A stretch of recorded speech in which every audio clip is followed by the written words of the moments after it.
When the Golden State Warriors got off to the best start in the NBA, not only having the best record, but absolutely dominating teams, there was a 7-game stretch where they didn't win a game by less than double digits. They had the best defense, they had one of the best offenses, Steph Curry, Draymond Green.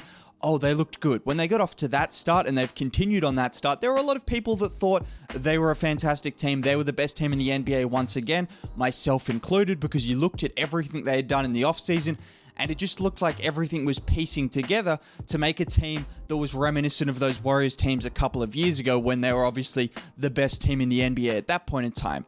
But there were some skeptics. There were some people that said, oh, it's an easy schedule. Oh my God, if you play all these games at home and if you play all these sub 500 teams, of course you're going to start 9-1. So everyone else would do that, right? Everyone else would start 10-1 if you played all these teams. Obviously, excluding the fact they'd played the Clippers, who have been a good team this season. They played the Lakers. Yeah, the Lakers have been a mess, but they also played the Lakers with LeBron James, Anthony Davis combining for nearly 70 points. And when those two normally combine for that amount of points, we've seen that's a good team. So let's not act like that was the Lakers team that we've seen the last few games. They beat those two teams, but that's fine. Okay, people needed to see a test. People needed to see what this Warriors team could do against a real challenge, because the easy schedule obviously wasn't convincing enough to start the season. So, enter the Chicago Bulls.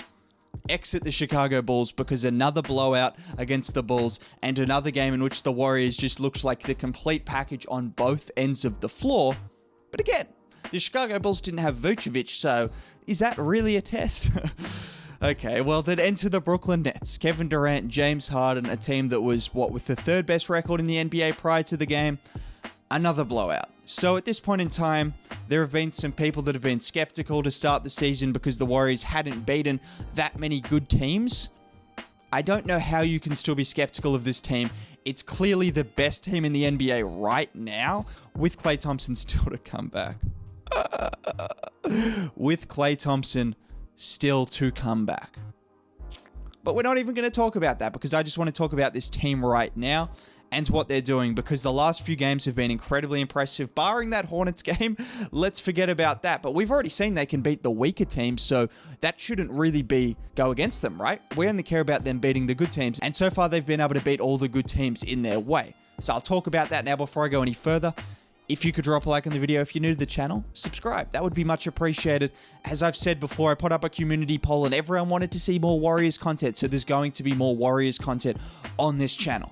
That's what this channel is for, more Warriors content and more content on other teams as well, but Warriors content because people wanted to see it and I'm a man of the people, so I'm going to do that. So drop a like, subscribe, that would be much appreciated. But anyways, let's just think for a second. Take it back to last season. What if I told you that the Golden State Warriors would be leading the Brooklyn Nets in the third quarter? Okay, that's one thing. But what if I then told you Stephen Curry would get into foul trouble and the Warriors would extend the lead while he's on the bench? If you need any indication as to how much this team has improved, I know they haven't brought in any crazy names, so automatically people can't think, oh, they've improved so much because they didn't make a trade for one of the best players in the league. It doesn't always come down to that. Chemistry, making the right smaller acquisitions is important, and just the team being on the same page, which we're seeing so far. But what if I had told you last season that Steph Curry would go to the bench against one of the best teams in the NBA, and the team would expand, would increase their lead? You wouldn't have believed me, because it never happened. It did not happen last season. Steph Curry was asked to do absolutely everything. This season, however, he's still doing a lot and he's still been fantastic. But now all of a sudden, they can go 10 minutes at a time or 5 minutes at a time without Steph on the floor, and they can build on a lead, they can maintain a lead, or they can just look good out there. And a lot of this comes down to the defense, because the offense is not the same without Steph on the floor. They've made some nice acquisitions and some guys that have helped. Bielitsa, Otto Porter Jr., all of these guys. Andrew Wiggins has had games where he's really helped offensively, and that's fine, where they're not an absolute train wreck with him off the floor like they were last year, but they're still not a great offense. But defensively, in that third quarter, they kept the Brooklyn Nets below 20 points. You know, another team they kept below 20 points in a quarter, not once, but twice, the Chicago Bulls.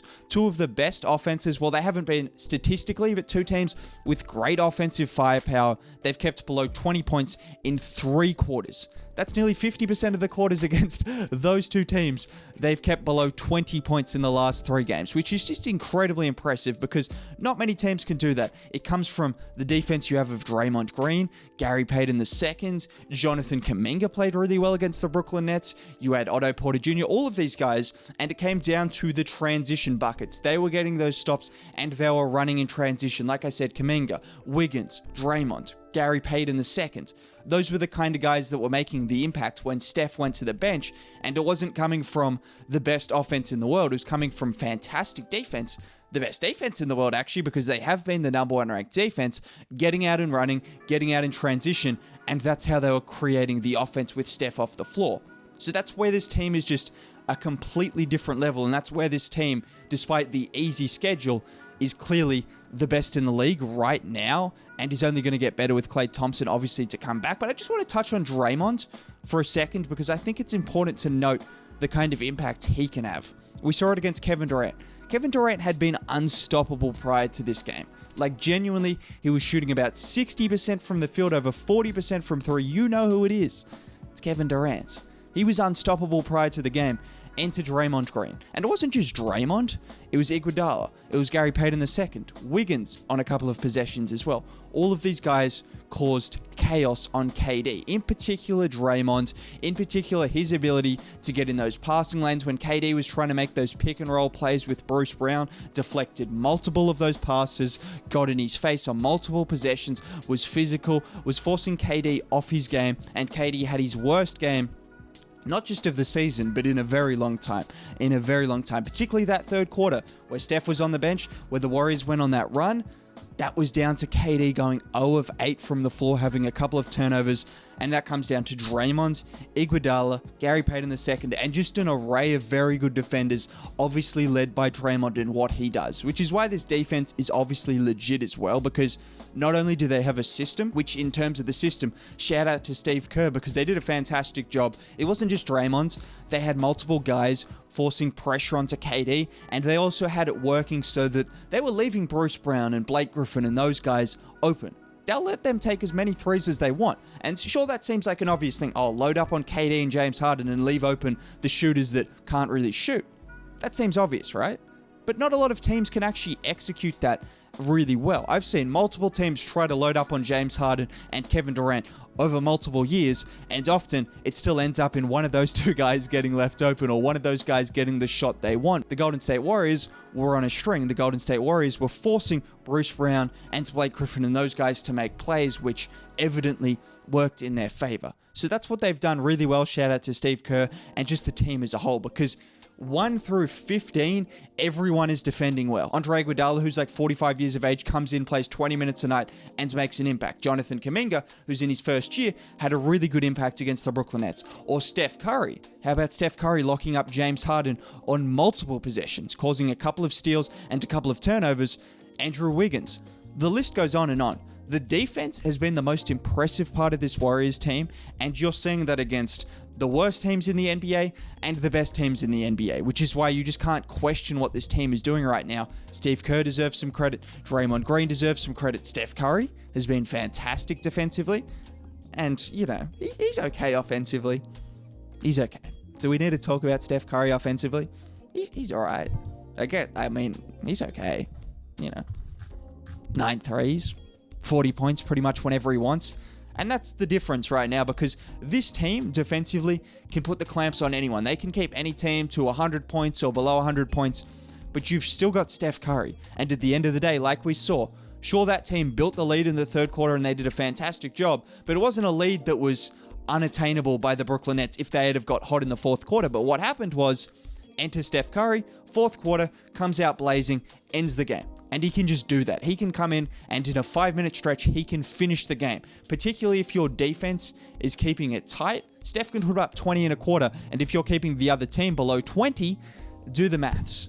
That's going to be a recipe for a quick game and a couple of blowouts, multiple blowouts like we've seen throughout the season. Not to mention one other factor. I remember hearing people say, oh, they've played so many games at home, of course they're going to win a lot. Do they have a home ground disadvantage? Because they were in Barclays Center. Steph Curry was getting MVP chance. the cheers were louder for the Warriors when they were making buckets than the Nets. It wasn't just Steph Curry. When Wiggins made that three-point shot at the end of the second quarter after Wiggins went on his own personal run, and he's been really good the last few games, this season in general, the cheers were louder than any shots Brooklyn's were making. I know Brooklyn isn't like the best home crowd in the league. It's probably one of the worst from what I've heard. But still, the Warriors are now starting to take over, and this home crowd advantage, Wiggins said it himself. Look, it's pretty easy playing on the road when you've got Steph Curry and they're cheering for you. And that's the reality. So right now, saying that, oh, when the Warriors aren't at home, they might struggle, I don't know if that's the case. So the energy is always going to be there. There's no excuse for that. These guys have a chip on their shoulder. Draymond Green, Steph Curry. They've been out of the playoffs for 2 seasons now. Do you think these guys are going to take their foot off the gas? Not anytime soon. Not anytime soon. So I don't expect this Warriors team to lose many games throughout the next 40 or so because they're playing so well as a team. Steph Curry is playing so well individually, as is Draymond Green.